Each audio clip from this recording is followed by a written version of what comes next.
എല്ലാവർക്കും നമസ്കാരം. കുട്ടികൾക്കൊരു ചങ്ങാതിയിലേക്ക് സ്വാഗതം. ഞാനിന്ന് ഒരു കഥ പറയാനാണ് വന്നിരിക്കുന്നത്. നിങ്ങൾക്കെല്ലാവർക്കും ഈ കഥ ഇഷ്ടപ്പെടും. നല്ലൊരു കഥയാണ്, നല്ലൊരു ഗുണപാഠ കഥയാണിത്.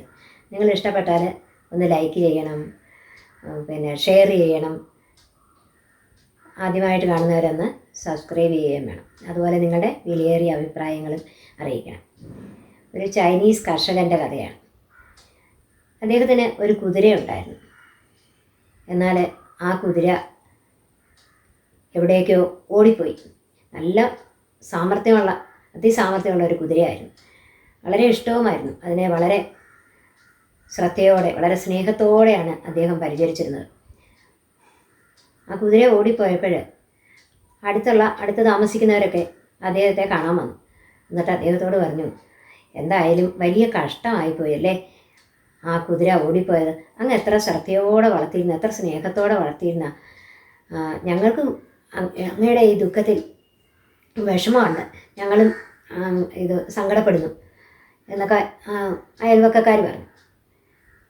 പക്ഷേ ആ കർഷകന് ഒന്നും തോന്നിയില്ല. അദ്ദേഹം അവരോട് പറഞ്ഞു, അങ്ങയ്ക്ക് വലിയ വിഷമമുണ്ടെന്നറിയാം എന്ന് പറഞ്ഞപ്പോൾ അവർ പറഞ്ഞു, ആയിരിക്കാം, ആ കുതിര മടങ്ങി വരുമോ എന്നുള്ളത് അറിയില്ല എന്ന് പറഞ്ഞപ്പോൾ പറഞ്ഞു, ആയിരിക്കാം.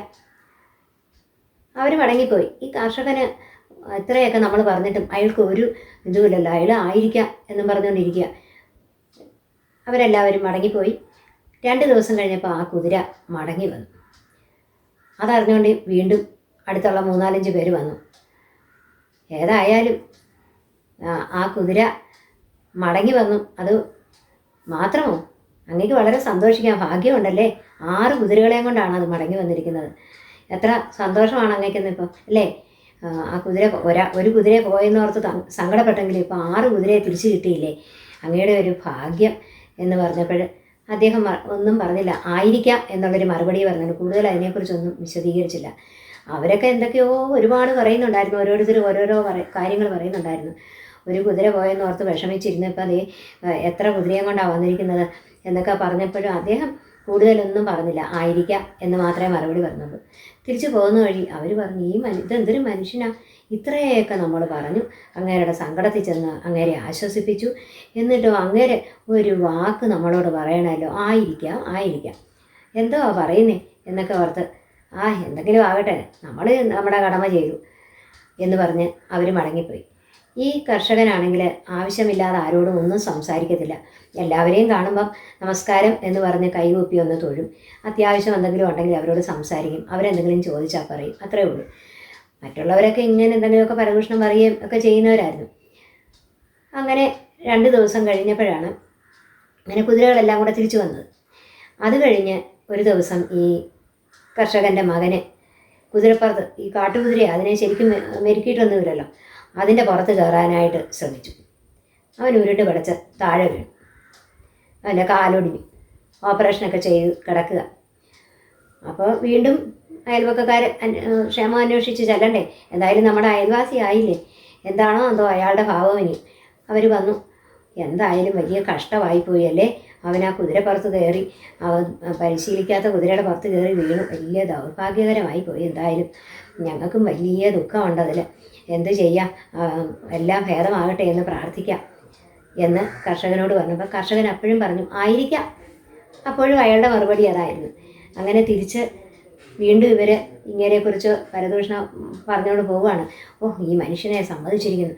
ഇത്രയൊക്കെ നമ്മൾ പറഞ്ഞിട്ടും അയാൾ എന്തെങ്കിലും പറഞ്ഞെന്ന് നോക്കിയിട്ട് അയാളുടെ മുഖത്ത് വലിയ സങ്കടമൊന്നുമില്ല. എല്ലാ കാര്യങ്ങളും അയാൾ വളരെ പുഞ്ചിരിയോടാണ് ഇരിക്കുന്നത്. അയാൾക്ക് ഇതിനെക്കുറിച്ചൊരു വിഷമവും പ്രശ്നങ്ങളും ഒന്നുമില്ലെന്ന് തോന്നുന്നു എന്ന് പറഞ്ഞ് അവർ പോയി. 2 ദിവസം കഴിഞ്ഞപ്പോഴാണ് ആ ഗ്രാമത്തിൽ യുവാക്കളെ എല്ലാം പട്ടാളത്തിൽ ചേർക്കുന്ന ഒരു ഇടപാടുണ്ട്. നിർബന്ധമായിട്ട് പട്ടാളത്തിൽ ചേർക്കും. യുവാക്കളെയൊക്കെ പട്ടാളത്തിൽ ചേർക്കാനായിട്ട് പട്ടാളത്തിലെ ഉദ്യോഗസ്ഥന്മാർ വന്ന് കൊണ്ടുപോകും. അങ്ങനെയാണ് നിയമം.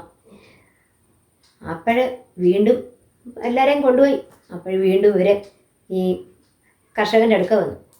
എന്തായാലും വലിയ ഭാഗ്യമുണ്ട് അങ്ങേക്കല്ലേ, അവൻ കുതിരപ്പുറത്തു നിന്ന് വീണ് കാലൊടിഞ്ഞു. എന്തായാലും പട്ടാളത്തിൽ ചേർക്കാൻ കൊണ്ടുപോയില്ലല്ലോ, അത് വലിയ കാര്യമായി.